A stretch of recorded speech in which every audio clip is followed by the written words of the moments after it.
Good afternoon friend. আজকে আবার একটা লাঞ্চের মেনু নিয়ে চলে এসেছি।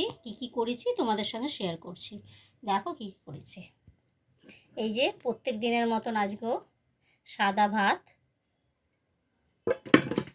আর করেছি এখানে একটা নতুন জিনিস করেছি। এটা আমি আজকে ফার্স্ট করলাম। এটা হচ্ছে পাট শাক ভাজা।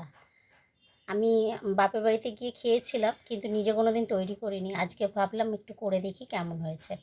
আছে আলু ভাতে লাল লাল করে মেখেছি, পেঁয়াজ লঙ্কা ভেজে ভেজে মেখেছি। পটলগুলো একটু পেকে গিয়েছিলো, এই পটলগুলোকে একটু পেঁয়াজ লঙ্কা দিয়ে মেখে নিলে বেশ ভালো লাগে, মিষ্টি মিষ্টি লাগে, সেটা করেছি। আচ্ছা, মাছের ঝাল। আমরা বাঙালি, মাছ না থাকলে তো হবেই না। আর আমার বাড়িতে একটু সবাই একটু মাছ খেতে ভালোবাসে, তাই হয়েছে মাছের ঝাল। মাছের ঝালটা একটু শুকনো শুকনো করে করেছি। আর আমড়ার চাটনি, পোস্ত দিয়ে সর্ষে বাটা দিয়ে আমড়ার চাটনি করেছি। হাতে আছে আম, একটু আম কেটে নিয়েছি, ব্যাস লাঞ্চের মেনু। চলো তাহলে খেয়ে নিই, অনেকটা বেলাও হলো। আর তোমরাও খেয়ে নাও, আর পরে আবার একটা ভিডিও নিয়ে তোমাদের সামনে আসছি।